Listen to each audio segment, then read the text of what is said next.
세상 험하고 나 비록 약하나 늘 기도 힘쓰면 큰 권능 얻겠네. 주의 은혜로 대속하여서 비와 같이 붉은 데 눈같이 희겠네.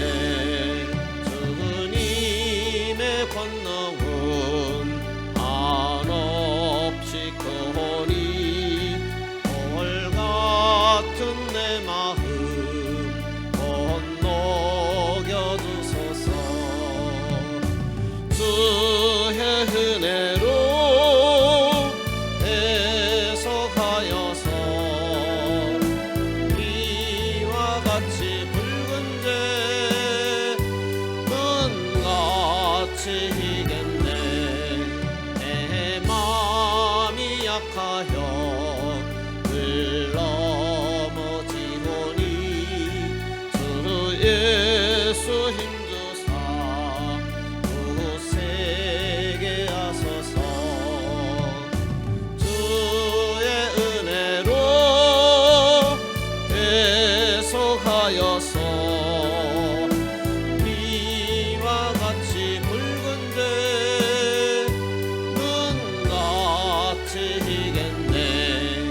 죄선 받은 후 새 사람 되어서 주 앞에 서는 날 늘 찬송하겠네.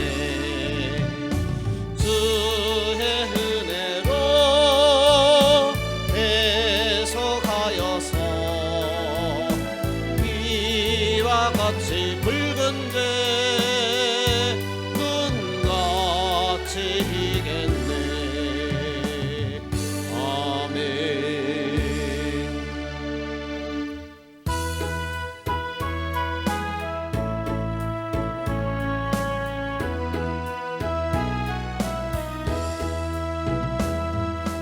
죄짐 맡은 우리 구주 어찌 좋은 친구인지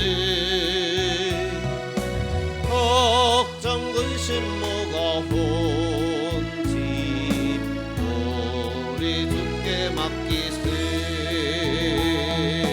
주께 도와 묻는 복을 얻지 못하네. 사람들이 어찌하여 나를 그를 모를까. 시험 걱정 모든 괴로움 없는 사람 누군가. 부질없이 낙심 말고 기도드려 아래세. 이런 인실하신 친구 찾아볼 수 있을까. 우리 약함 아시오니 어찌 아니 아랠까. 근심 걱정 뭐가 온지 아니 진짜 누군가. 비난처는 우리 예수 주께 기도드리세. 세상 친구 멸시하고 너를 조롱하여도 예수 품에 안기어서 참된 위로 받겠네.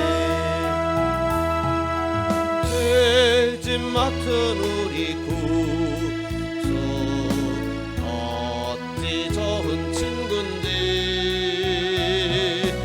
걱정 근심 무거운 짐 우리 주께 맡기세.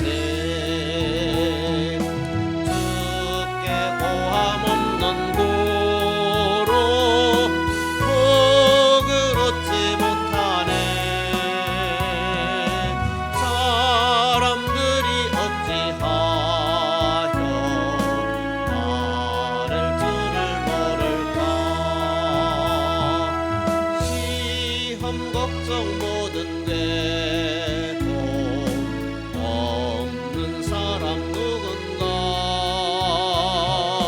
부질없이 낙심 말고 기도드려 아뢰세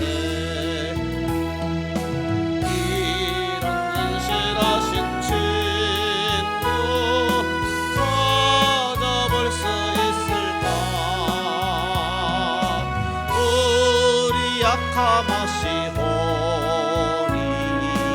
어찌하니 아랠까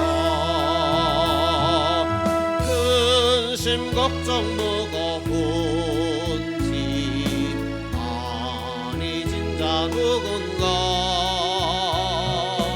피난처는 우리 예수 주께 기도드리세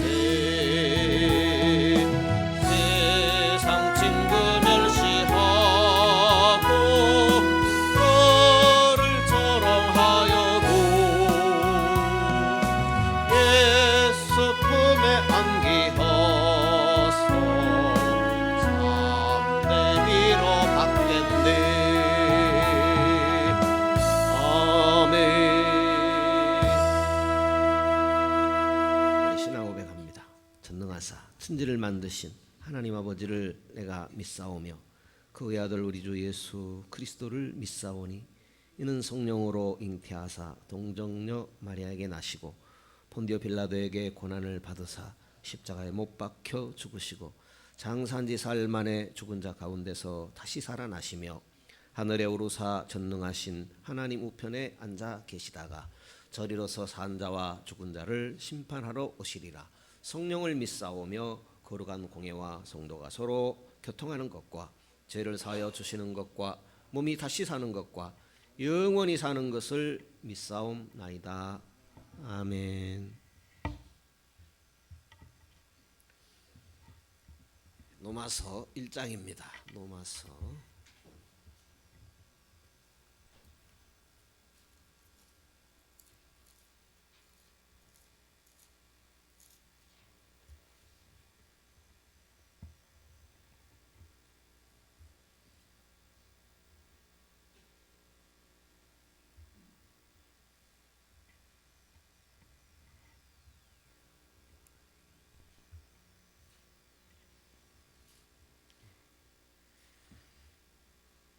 특별한 구절보다는 로마서를 통해서 우리가 얻을 수 있는 그런 내용을 생각하도록 하겠습니다.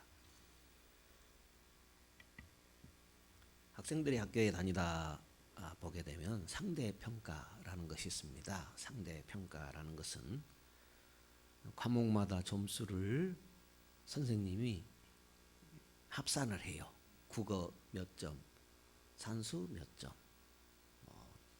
또 과학은 몇 점 해가지고 합산을 합니다. 그래가지고 최고점에서 최저점 순으로 줄을 세워서 한눈에 볼 수 있도록 A나 B에 해당하는 그런 그룹 또 C에 해당하는 그런 그룹 D나 E에 그 다음에 F에 해당하는 그런 순서대로 이렇게 해가지고 한눈에 이렇게 볼 수 있도록 하는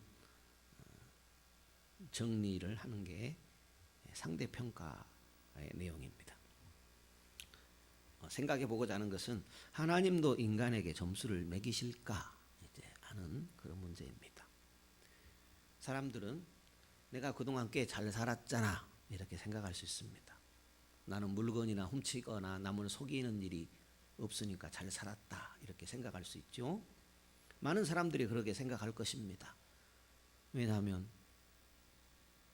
남을 괴롭히거나 남을 해치고서 자기 이득을 취하는 그런 사람들도 많기 때문입니다. 그래서 하나님은 당연히 최선을 다하는 사람에게 합격을 주시고 또 천국 합격점 준다 할까요? 이렇게 생각할 수 있다라는 것이죠. 그렇지만 성경을 보게 되면 그렇게 돼 있지 않다라는 거죠. 특별히 로마서가 그런 부분에 대해서 우리에게 잘 말씀을 하고 있습니다. 또 우리가 들여다보죠. 지금 계속해서 보고 있는데 한 가지라도 더 우리가 얻을 수 있다면 귀한 시간이라고 생각합니다. 그래서 하나님은 뭘 하시는가? 1장 18절에 이렇게 되어 있습니다. 지난번에 17절까지 읽었죠. 18절에서부터 몇 구절 읽어볼까요? 쭉 읽어보죠. 18절 같이 읽어보죠. 로마서 1장 18절 시작. 하나님의 진노가 불의로 진리를 막는 사람들의 모든 경건치 않음과 불의에 대하여 하늘로조차 나타나나니 이는 하나님을 알만한 것이 저희 속에 보임이라. 하나님께서 이를 저희에게 보이셨느니라. 창세로부터 그에 보이지 아니하는 것들 곧 그의 영원하신 능력과 신성이 그 만드신 만물에 분명히 보여 알게 되나니 그러므로 저희가 핑계치 못할지니라. 하나님을 알되 하나님으로 영화롭게도 아니하며 감사치도 아니하고 오히려 그 생각이 허망하여지며 미련한 마음이 어두워졌나니 스스로 지혜에 따라 우둔하게 되어 썩어지지 아니하는 하나님의 형상을 썩어질 사람과 금수와 버러지 형상의 우상으로 바꾸었느니라. 그러므로 하나님께서 저희를 마음의 정욕대로 더러움에 내어 버려두사 저희 몸을 서로 욕되게 하셨으니 이는 저희가 하나님의 진리를 거짓 것으로 바꾸어 피조물을 조물주보다 더 경배하고 섬김이라. 주는 곧 영원히 찬송할 이시로다. 아멘. 이를 인하여 하나님께서 저희를 부끄러운 욕심에 내어버려 두셨으니 곧 저희 여인들도 순리대로 쓸 것을 받고 영리로 쓰며 이와 같이 남자들도 순리대로 여인 쓰기를 버리고 서로 향하여 음욕이 불릴 듯하며 남자가 남자로 더불어 부끄러운 일을 행하여 저희의 그릇됨에 상당한 보응을 그 자신에 받았느니라. 또한 저희가 마음에 하나님 두기를 싫어하며 하나님께서 저희를 그 상실한 마음대로 내어 버려두사 합당치 못한 일을 하게 하셨으니 곧 모든 불의, 초악, 탐욕, 악의가 가득한 자요 시기, 살인, 분쟁, 사기, 악독이 가득한 자요 수군수군하는 자요 비방하는 자요 하나님의 미워하는 자요 능욕하는 자요 교만한 자요 자랑하는 자요 악을 도모하는 자요 부모를 거역하는 자요 우매한 자요 배악하는 자요 무정한 자요 무자비한 자라. 저희가 이 같은 일을 행하는 자는 사형에 해당하다고 하나님의 정하심을 알고도 자기들만 행할 뿐 아니라 또한 그 일을 행하는 자를 옳다 하느니라.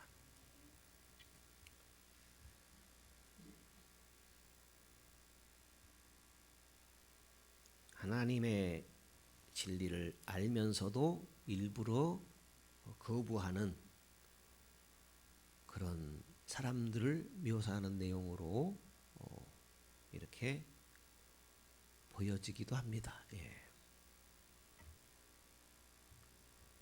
20절에 보면 이렇게 되어 있습니다. 인간이 창조주를 알 수 있다 그렇게 되어 있습니다. 20절에 보면 창세로부터 그의 보이지 아니하는 것들 곧 그의 영원하신 능력과 신성이 그 만드신 어디에요? 만물에 분명히 보여 알게 되나니 그러므로 저희가 핑계치 못할지니라. 하나님 모른다 이렇게 핑계치 못한다는 것이죠. 그럼에도 인간은 하나님을 인정도 않고 예배도 않고 감사하지도 않고 하나님께 등 돌리며 살아간다라는 것입니다. 하나님에 대하여서 어리석은 생각을 가지고 살아가는 것이죠. 23절에 보면 썩어지지 아니하는 하나님의 영광을 썩어질 사람과 금수와 버러지 형상의 우상으로 바꿨느니라. 그러니까 빛이신 하나님께서 하나님의 빛을 비추어 주시지만은 점점 어두워지는 그런 어둠 속의 삶으로 들어가는 인생들이다라는 그런 표현을 하고 있습니다. 여기 여러 가지 죄들을 우리가 읽어보았죠. 살인, 음행, 또 간음, 동성애 이런 내용도 나오죠. 탐심, 증오, 또 시기, 거짓말 이런 나쁜 죄악들을 다 기록하고 있죠. 그렇지만 이 내용은 사도 바울을 통해서 이 글을 썼는데 사도 바울 당시에만 있었던 죄가 아니라 오늘 이 시대에도 동일한 이런 죄들이 우리 주변에 있죠. 또 우리 가운데 있는 죄들입니다. 그러니까 지금 당시 세상이나 지금 사는 세상이나 사람은 똑같아요.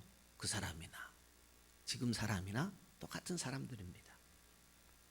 하나님께 반항하고, 그 하나님께 반항한다는 것은 인간의 이기심으로 말미암아 타락한 삶을 산다라는 것이죠. 이기심으로 말미암은 타락한 삶. 이기심이란 욕심을 말합니다. 인간의 욕심, 자기 중심, 자기 고집 이런 것도 있을 수 있겠죠. 이런 것들로 인한 타락. 그 타락은 하나님께 반항으로 나타난다라는 것입니다. 그래서 사람들은 일부러 하나님의 진리를 알면서도 하나님의 진리에 따라 살려고 하지 않는다라는 그런 말씀을 우리가 읽어보았습니다. 그래서 이렇게 표현할 수 있겠습니다. 하나님을 바라볼 필요성을 느끼지를 않는 겁니다. 다른 표현으로 자기가 자기의 삶의 주인이 되어 살아가는 것입니다. 자기 마음대로 살고 싶고 자기 마음대로 살아가는 것입니다. 32절에 보게 되면 저희가 이 같은 읽은 죄들을 말해요. 이 같은 일을 행하는 자는 사형에 해당하다고 하나님의 정하심을 알고도 자기들만 행할 뿐 아니라 또한 그 일을 행하는 자를 옳다 하느니라. 하나님으로부터 너무나 멀리 떨어져 있는 그 인생들의 모습을 표현한 것입니다. 하나님으로부터 너무 멀리 떨어져 있게 되면 자신의 행위가 가져올 결과를 몰라요. 모를 뿐만 아니라 관심도 없어요. 그런 내용입니다. 그러니까 하나님을 두려워하지도 않고 안다고 하지만 알면서도 어때요? 사형에 해당한다고 하나님의 정하심을 알고도 자기들만 그렇게 하나님을 멀리할 뿐만 아니라 자기들처럼 하나님 멀리하는 자들 잘한다 우리 동무하자 그런다라는 거예요. 정말 이런 죄들이 나와는 상관이 없을까? 우리는 이런 질문을 해봐야 됩니다. 다시 보실까요? 불의, 추악, 탐욕, 악의가 가득한 자요, 시기, 살인, 분쟁, 사기, 악독이 가득한 자요, 수군수군하는 자요. 수군수군 많이 하나요? 수군수군. 비방하는 자요, 하나님의 미워하시는 자요, 능욕하는 자요, 교만한 자요, 자랑하는 자요. 자랑 많이 하잖아요. 자랑. 그러니까 악을 도모하는 자요, 부모를 거역하는 자요, 우매한 자요, 배약하는 자요, 무정한 자요, 무자비한 자라. 그러니까 우리 삶에 가까이 있는 그런 모습들입니다. 그러니까 우리가 물어야 될 것은 나는 이런 죄와 상관이 없는가? 나는 올바르게 살고 있으니까 상관없다고 말할 분도 있겠죠. 나는 올바르게 살고 있으니까 하나님 필요 없어, 복음 필요 없어, 이렇게 해도 되는 사람인가? 이런 질문을 해볼 필요가 있죠. 2장을 읽어보죠. 2장 계속 이어지는 말씀입니다. 하나님의 심판에 대한 내용입니다. 이어지는 큰 하나님의 심판에 대한 내용, 이걸 담고만 읽으면 되겠습니다. 2장 1절부터입니다. 읽어봅니다. 그러므로 남을 판단하는 사람아, 무론 누구든지 내가 핑계치 못할 것은 남을 판단하는 것으로 내가 너를 정죄함이니 판단하는 내가 같은 일을 행함이니라. 이런 일을 행하는 자에게 하나님의 판단이 진리대로 되는 줄 우리가 아노라. 이런 일을 행하는 자를 판단하고도 같은 일을 행하는 사람아, 내가 하나님의 판단을 피할 줄로 생각하느냐? 혹 내가 하나님의 인자하심이 너를 인도하여 회개케 하심을 알지 못하여 그의 인자하심과 용납하심과 길이 참으심의 풍성함을 멸시하느뇨? 다만 내 고집과 회개치 아니한 마음을 따라 진노의 날 곧 하나님의 의로우신 판단이 나타나는 그날에 임할 진노를 내게 쌓는도다. 하나님께서 각 사람에게 그 행한 대로 보응하시되 참고 선을 행하여 영광과 존귀와 썩지 아니함을 구하는 자에게는 영생으로 하시고 오직 당을 지어 진리를 좇지 아니하고 불의를 좇는 자에게는 노와 분으로 하시리라. 악을 행하는 각 사람의 영에게 환난과 공고가 있으리니 첫째는 유대인에게요 또한 헬라인에게로다. 선을 행하는 각 사람에게는 영광과 존귀와 평강이 있으리니 첫째는 유대인에게요 또한 헬라인에게라. 이는 하나님께서 외모로 사람을 취하지 아니하심이니라. 무릇 율법 없이 범죄한 자는 또한 율법 없이 망하고 무릇 율법이 있고 범죄한 자는 율법으로 말미암아 심판을 받으리라. 하나님 앞에서는 율법을 듣는 자가 의인이 아니요 오직 율법을 행하는 자라야 의롭다심을 얻으리니 율법 없는 이방인이 본성으로 율법의 일을 행할 때는 이 사람은 율법이 없어도 자기가 자기에게 율법이 되나니 이런 이들은 그 양심이 증거가 되어 그 생각들이 서로 혹은 송사하며 혹은 변명하여 그 마음에 새긴 율법의 행위를 나타내느니라. 곧 내 복음의 이름 바와 같이 하나님이 예수 그리스도로 말미암아 사람들의 은밀한 것을 심판하시는 그날이라. 하나님은 심판하신다라는 거예요. 행위대로 심판하신다라는 거예요. 그런데 행위대로 심판함에 있어서 사람들의 마음속에 더러운 창고가 없는 사람이 없다라는 거예요. 사람마다 저나 여러분이나 더러운 창고가 마음속에 없는 사람이 없다. 한 개쯤은 다 갖고 있다. 아니 한 개 이상은 다 가지고 있다라는 거예요. 더러운 창고, 내 마음 가운데 더러운 창고 한 개 이상은 다 갖고 있다라는 거예요. 그러면 내가 불신자만큼 악하다는 말일까? 나는 하나님 믿는 사람인데 내가 불신자만큼 악하다는 말일까? 예? 별 차이 없다라는 말이에요. 별 차이 없다라는 그런 말입니다. 그러면 사도 바울을 통해 하나님께서 우리에게 하시는 이 말씀은 정말일까? 예, 정말입니다. 생각해 보시죠. 죄의 문제에 대해서 내가 뭔 죄를 지었어? 남 괴롭게 한 일도 없고, 그죠? 그렇게 생각할 수 있죠. 또 비교적 이렇게 착하게 살아오다 보게 되면 그런 생각을 가질 수 있어요. 내가 무슨 죄를 지었어? 이렇게 생각할 수 있습니다. 그렇지만 그 경우에 있어서 자기 선행만 생각하지 마음속의 죄는 생각하지 못하는 겁니다.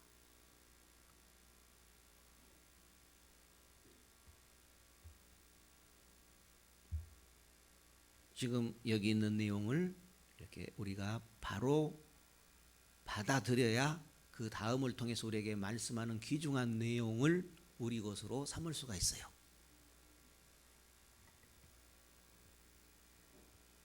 자신이 하나님의 심판 아래 있는 사실을 깨닫지 못하고 착한 사람이라고 착각할 수 있어요. 누가요? 마음속에 죄는 생각하지 않고 나는 남에게 해를 끼친 적이 없어. 착하게 살아왔어 하고 그렇게 생각하는 사람이요.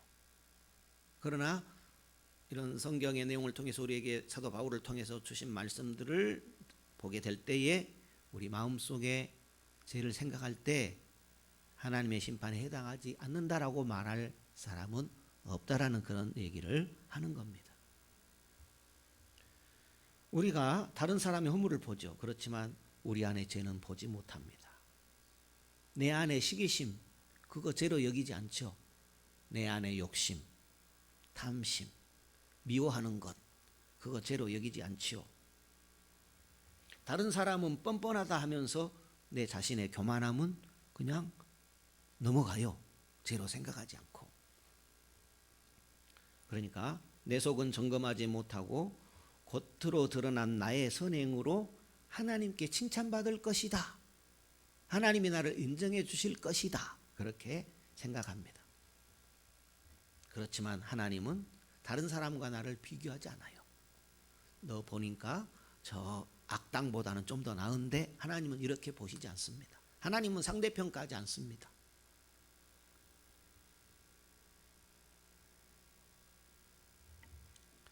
윤리적인 사람이 있죠. 윤리적인 사람은 뭐냐면 겉만 보는 사람을 윤리적인 사람이라고 그래요. 물론 귀한 것이죠. 좋은 것이죠. 윤리적으로 사니까. 윤리적으로 산다라는 것은 도덕적으로 깨끗하게 살려고 노력하는 사람을 말해요. 그렇지만 사람이 어디 내 속까지 깨끗이 씻을 사람이 어디 있어요. 그죠? 뭐 대답을 해야 말을 할 텐데 난 아닌 것 같이 가만히 있으니까.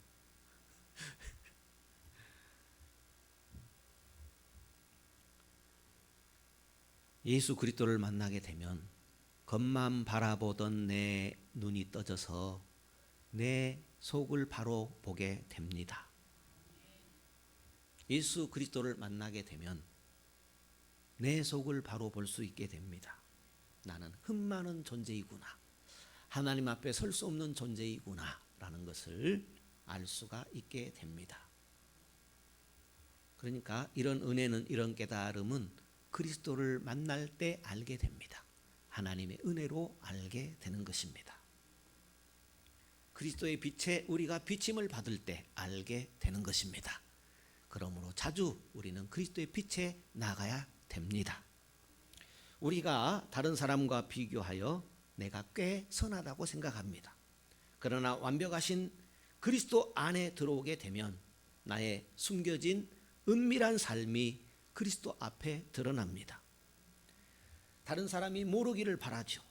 선한 척, 성공한 척, 잘한 척 꾸미려고 합니다. 우리가 아무리 연기를 잘해도 우리 안에 더러운 창고가 한 개 이상 몇 개씩은 있습니다. 우리가 그 창고 문을 잠가버리고 열쇠도 버려버렸습니다. 하나님은 잘 알고 계십니다. 그래서 심판과 형벌 앞에 있는 사람들은 그리스도가 필요합니다. 그런데 형벌과 심판이 심판 앞에 있지 않은 사람은 한 사람도 없습니다. 그래서 모든 사람 앞에 그리스도의 용서와 사랑이 필요합니다. 복음이 필요합니다. 죄가 많든지 그 사람이 도덕적으로 깨끗하게 살았든지 종교생활을 아무리 열심히 했든지 가장 종교적이라면 유대인이라고 볼 수 있겠죠. 왜냐하면 그들은 하나님을 믿으니까. 그런데 하나님을 믿는다고 믿는 것이 보니까 뭐예요? 윤리적으로 믿어요. 종교적으로 믿어요. 그들에게도 뭐가 있어요? 하나님의 심판이 있을 수밖에 없어요. 구원은 오직 예수 이름으로만 구원을 받는 것입니다. 그러니까 종교적으로 윤리적으로 선을 행함으로 하나님께 인정받을 수 없습니다. 예를 들면 사도 바울이야말로 이 로마서를 사도 바울에 의해서 하나님께서 기록하겠는데 사도 바울이야말로 이 사실에 대해서 정확히 아는 사람이죠. 왜냐하면 그는 누구보다도 윤리적으로 살았던 사람입니다. 누구보다도 종교적으로 살았던 사람입니다. 그죠? 하나님을 믿는 유대인이죠. 그런데 율법으로는 흠이 없다고 했으니까 율법이라는 것은 도덕적인 것을 말해요. 윤리적인 것을 말해요. 흠이 없다고 그랬어요. 그러나 하나님의 말씀에 비춰보니까 정오의 태양보다 더 밝으신 그리스도를 만나니까 그의 속이 확 드러난 거예요. 나는 하나님 앞에 인정받을 의인인 줄 알았는데 하나님 앞에 심판받을 죄인이라는 것을 그때서 깨닫고 예수 그리스도를 영접하게 되는 것입니다. 읽어보시죠. 17절 로마서 2장 17절에서부터 읽어보시죠. 유대인이라 칭하는 내가 율법을 의지하며 하나님을 자랑하며. 바로 이 사람이 누구예요? 바울이었죠.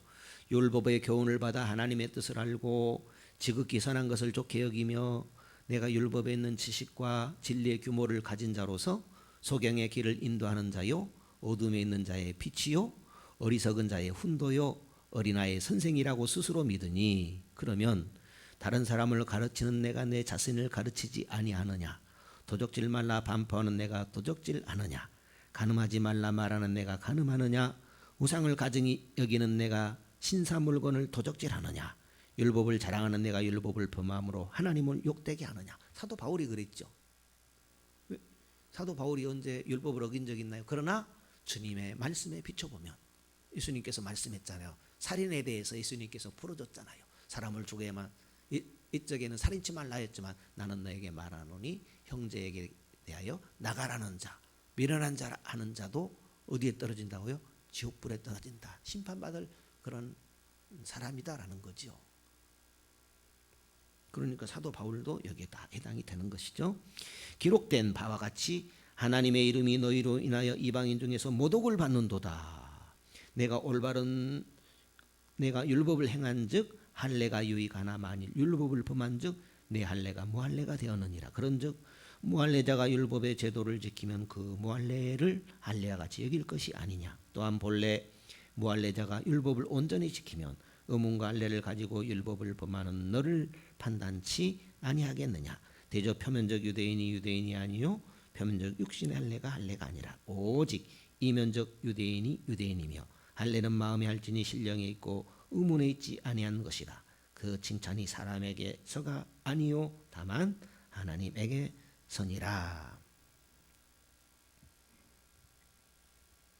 사도 바울이야말로 가장 종교적인 사람이었습니다. 가장 종교적이란 말은 윤리적으로 볼 때에, 종교적으로 볼 때 하나님을 잘 믿는다는 거죠. 신앙은 종교적으로 하나님을 믿는 게 아닙니다. 하나님을 인격적으로 모시고 사는 겁니다. 하나님과 함께 사는 것입니다. 어려운가요? 신앙은 하나님과 함께 사는 것이다. 하나님을 모시고 사는 것이다.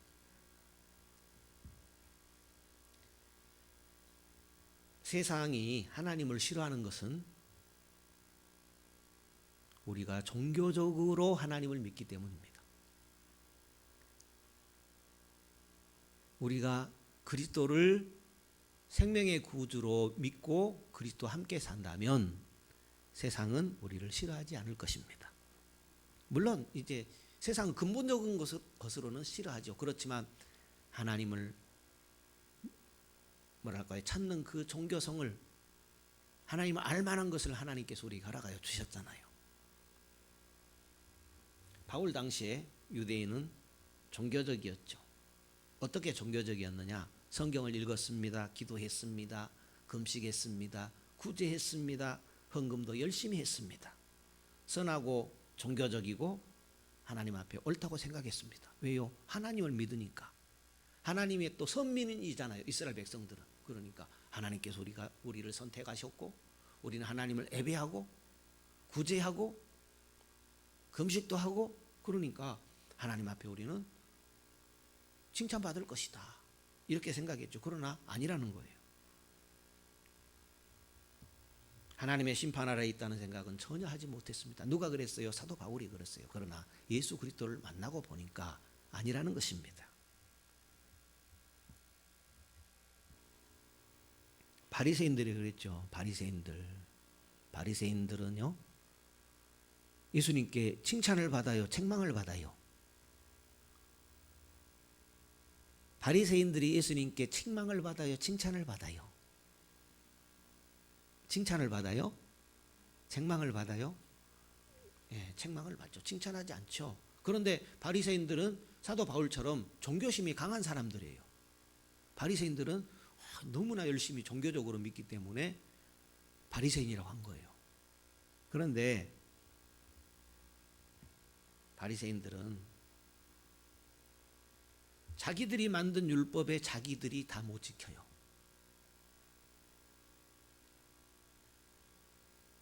사람의 눈은 속일 수 있죠. 사람들 눈은 속이고 사람들 앞에는 선한 척할 수 있죠. 그런데 하나님 눈에는 다 지킬 수가 없어요. 그것이 바리새인들입니다. 우리나라가 망한 이유가 뭐냐? 우리가 북이스라엘이 먼저 아수르에게 망하고 남유다가 저 바벨론에게 망하고 포로로 잡혀가서 우리가 이렇게 나라를 빼앗기고 종살이 하는 이유가 뭐냐? 그것은 우리가 하나님께 순종하지 못한 까닭이다. 그래, 이제 우리가 하나님께 순종하자. 그래서 생겨난 사람들이 바리새인들이에요. 그러면 그들이 하나님 뜻대로 이렇게 순종할 수 있느냐? 순종은 당연히 해야 되지만은 그 순종으로 하나님께 인정받을 수 있느냐? 인정받을 수 없지요. 구원받을 수 없다라는 것입니다. 사람의 순종으로, 율법을 지킴으로 종교생활 한다고 그것이 구원의 조건은 아니다라는 거죠. 구원의 조건은 하나님이 예수님의 보혈로 우리를 구원해 주셨기 때문에 우리가 예수님을 멀리하지 않고 죄악을 멀리하며 하나님께 돌아가는 생활을 하는 것, 그것이 구원받은 자의 삶이다라는 것이죠. 바울은 원인을 이야기합니다. 유대인들 교만이다라는 거죠. 위선이라는 것입니다.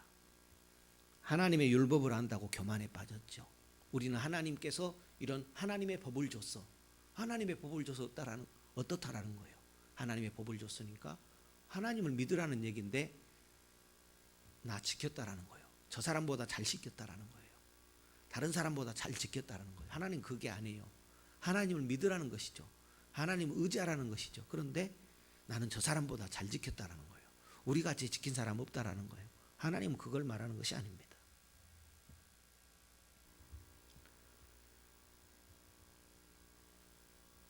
오늘날도 많은 교회가 종교적인 것을 우선시합니다. 신앙생활 하면서 종교생활을 많이 해요. 그렇지 않은가요? 그죠? 예수님을 통해서 예수를 믿음으로 구원해 줬는데 예수는 없고 나는 오래 신앙생활했어. 나는 11조도 하고, 그죠? 교인으로서 책임도 하고, 이것을 어떤 구원 얻은 조건으로 생각할 수 있어요. 예수를 믿음으로 구원 얻고도 그렇게 생각한다라는 거예요. 그것은 우리를 교만하게 하고 자기 의로 가득하게 합니다. 보십시오. 자기가 뭐요? 나 30년 믿었다. 나 주일 성수한다. 나 헌금 생활한다. 그거 자기 의잖아요. 우리는 그걸로 구원 얻은 거 아니에요. 100% 하나님의 뭐랄까요? 예수 그리스도의 구속의 희생으로 우리가 구원을 얻은 것입니다. 그런데 예수는 어디 가고 하나님의 그 사랑은 어디 가고 나는 40년 믿었어. 헌금 생활해. 구제도 해. 이것으로 자기 의를 삼는 거예요.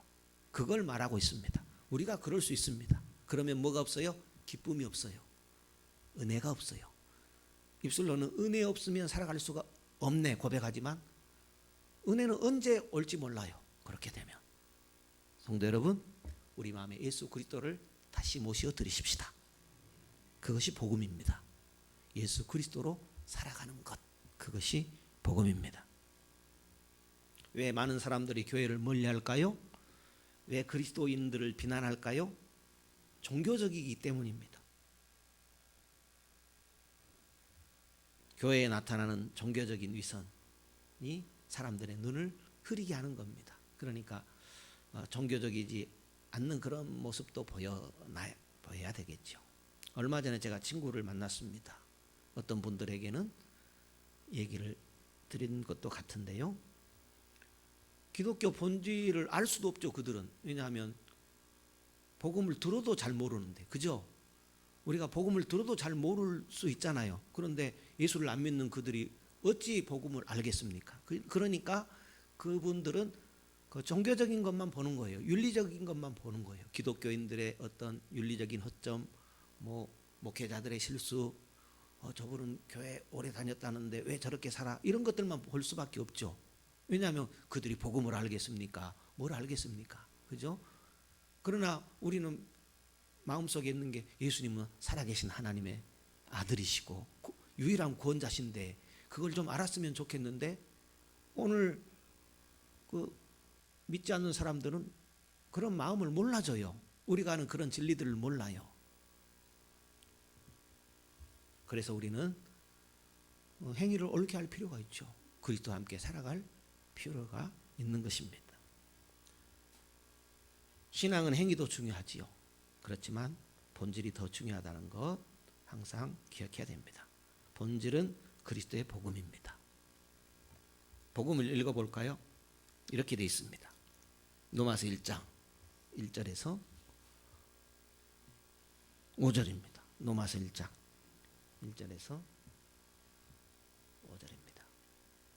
읽어볼까요? 예수 그리스도의 종 바울은 사도로 부르심을 받아 하나님의 복음을 위하여 택정함을 입었으니 이 복음은 하나님이 선지자들로 말미암아 그의 아들에 관하여 성경에 미리 약속하신 것이라. 미리 약속했다. 구약에 미리 약속했다. 아니, 하늘나라의 하나님의 마음속에부터 있었다라는 거죠. 이 아들로 말하면 육신으로는 다윗의 혈통으로 나셨고 성결의 영으로는 죽은 가운데서 부활하여 능력으로 하나님의 아들로 인정되셨으니 곧 우리 주 예수 그리스도시니라. 그로 말미암아 우리가 은혜와 사도의 직분을 받아 그 이름을 위하여 모든 이방인 중에서 믿어 순종케 한다. 복음은 우리로 믿게 하고 순종케 합니다. 복음은 왜요? 그 복음을 어디서 얻어요? 하나님이 주시는 그 복된 소식, 그 기쁜 소식을 우리가 어떻게 해요? 받아들일 수밖에 없죠. 믿고 순종하게 하는 복음이다 라는 것입니다.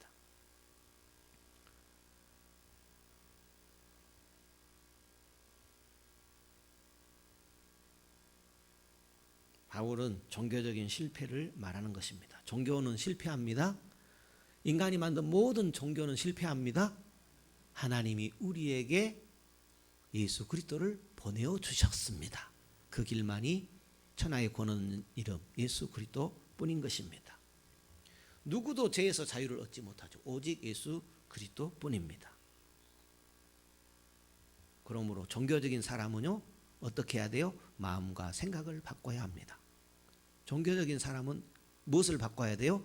마음과 생각을 바꿔야 돼요.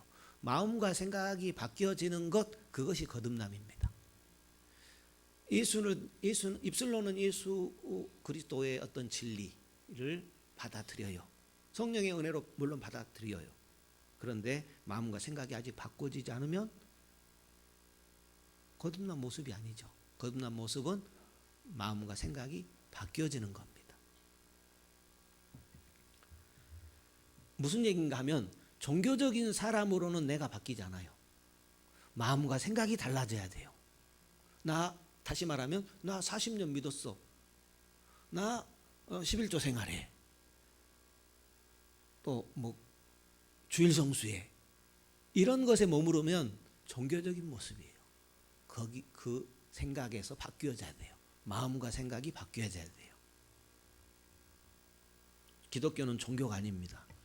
또 김병문 목사가 기독교는 종교가 아니라고 했다. 또 그런 이상한 말을 붙잡고 늘어지면 안 돼요. 예.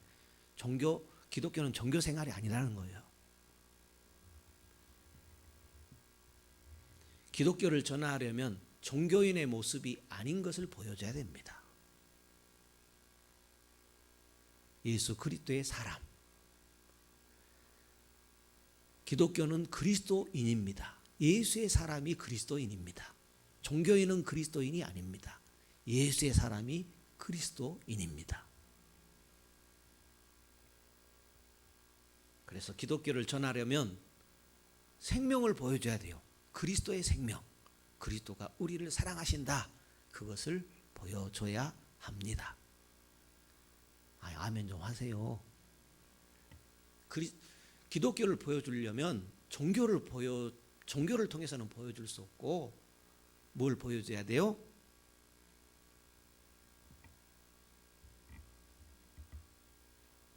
내가 그리스도인이란 것, 예수의 사람이라는 것을 보여줘야 됩니다. 좀 더 읽어보죠. 로마서 3장. 그러면 하나님은 어떤 입장인가? 로마서 3장입니다. 읽어보죠. 로마서 3장. 그런즉 유대인의 나음이 무엇이며 할례 유익이 무엇이뇨? 범사에 많으니 첫째는 저희가 하나님의 말씀을 받았음이니라. 하나님의 말씀을 받은 것은 참으로 귀한 것입니다. 어떤 자들이 믿지 아니하였으면 어찌하리요? 그 믿지 아니함이 하나님의 믿으심을 패하겠느뇨? 그럴 수 없느니라. 사람은 다 거짓되되 오직 하나님은 참되시다 할지어다. 기록된 바 주께서 주의 말씀에 의롭다함을 얻으시고 판단받으실 때에 이기려 하심이라 함과 같으니라. 그러나 우리 불의가 하나님의 의를 드러나게 하면 무슨 말하리요? 내가 사람의 말하는 대로 말하노니 진노를 내리시는 하나님이 불의하시냐? 결코 그렇지 아니하리라. 만일 그러하면 하나님께서 어찌 세상을 심판하시리요? 그러나 나의 거짓말로 하나님의 참되심이 더 풍성하여 그의 영광이 되었으면 어찌 나도 죄인처럼 심판을 받으리요? 또한 그러면 선을 이루기 위하여 악을 행하자 하지 않겠느냐. 어떤 이들이 이렇게 비방하여 우리가 이런 말을 한다고 하니 저희가 정죄받는 것이 옳으니라. 그러면 어떠하뇨? 우리는 나으뇨? 결코 아니라 유대인이나 헬라인이나 다 제 아래 있다고 우리가 이미 선언하였느니라. 기록된 바 의인은 없나니 하나도 없으며 깨닫는 자도 없고 하나님을 찾는 자도 없고 다 치우쳐 한 가지로 무익하게 되고 선을 행하는 자는 없나니 하나도 없도다. 저희 목구멍은 열린 무덤이요 그 혀로는 속임을 베풀며 그 입술에는 독사의 독이 있고 그 입에는 저주와 악독이 가득하고 그 발은 피 흘리는 데 빠른지라. 파멸과 고생이 그 길에 있어 평강의 길을 알지 못하고 저희 눈앞에 하나님을 두려움이 없느니라 함과 같으리라. 두 절 더 보면 우리가 알거니와 무릇 율법이 말하는 바는 율법 아래에 있는 자들에게 말하는 것이니 이는 모든 입을 막고 이 온 세상으로 하나님의 심판 아래 있게 하려 함이니라. 그러므로 율법의 행위로 그의 앞에 의롭다 하심을 얻을 육체가 없나니 율법으로는 죄를 깨달음이니라. 하나님은 이 말씀을 하고 싶은 거예요. 19절 20절 다시 한번 읽어봐요. 19절 20절 우리가 알거니와 무릇 율법이 말하는 바는 율법 아래 있는 자들에게 말하는 것이니 이는 모든 입을 막고 온 세상으로 하나님의 심판 아래 있게 하려 함이니라. 그러므로 율법의 행위로 그의 앞에 의롭다 하심을 얻을 육체가 없나니 율법으로는 죄를 깨달음이니라. 아무리 종교적인 사람도 마음과 생각이 바뀌지 않으면, 마음과 생각이 거듭나지 않으면 하나님께 나아갈 수 없습니다. 내 생각에 머무르면 하나님께 닿을 수 없어요. 그러면 내 생각이 뭐예요? 나는 이만큼 선하게 살았어. 나는 저 사람보다 착하게 살았어. 이거 바꿔줘야 된다라는 거예요. 나는 주일 성수했어. 나는 11조 드려. 나 40년 믿었어. 이거 종교적인 생각이 바꿔져야 된다라는 거예요. 그거 바꿔지지 않으면 하나님께 닿을 수 없어. 내 행위로는 하나님께 닿을 수 없어. 오직 은혜로만 돼. 예수님의 용서로만 돼. 그렇게 생각이 바꿔져야 된다라는 거지요. 이것이 하나님의 평가의 기준입니다. 내 마음과 생각이 하나님의 뜻과 생각으로 바꿔지는 것. 하나님의 기다면 긴 거예요. 그죠? 우리는 그 하나님을 믿어요. 하나님이 예수님으로만 용서받을 수 있다면 예수님으로만 용서받은 거예요. 의인은 없다고 했어요. 하나도 없어요. 그러므로 의롭게 되는 것은 오직 믿음으로만 되는 것입니다. 이 복음이 누구에게나 필요하죠. 의롭게 되는 복음이 누구에게나 필요하죠. 예수 복음이 누구에게나 필요하죠. 악행자들에게 뿐만 아니라 스스로 선하다고 종교적으로 생각하는 그 사람들에게까지도 무엇이 필요해요? 복음이 필요해요. 하나님의 용서가 필요해요. 왜요? 모두가 다 하나님의 심판 아래 있기 때문이죠. 선한 자나 종교적인 사람이나 누구나 다 하나님의 심판 아래 있지요. 그러므로 종교적인 사람이나 심지어 저 가장 종교적인 사람 유대인에게도 무엇이 필요해요? 복음이 필요하다라는 겁니다. 잘 깨닫기를 축복합니다. 복음이 어떻게 효력을 발생해요? 복음이 어떻게 효력을 발생해요? 로마서 1장입니다. 펴보십시오. 로마서 1장 19절 20절입니다. 우리가 기억할 것. 19절 로마서 1장 19절 20절 이는 하나님을 알만한 것이 저희 속에 보임이라 하나님께서 이를 저희에게 보이셨느니라. 창세로부터 그의 보이지 아니하는 것들 곧 그의 영원하신 능력과 신성이 그 만드신 만물에 분명히 보여 알게 되나니 그러므로 저희가 핑계치 못할 것이니라. 그러므로 우리는 복음 앞에 나가야 됩니다. 하나님이 보이셨어요. 다음에 계속해서 생각하겠습니다.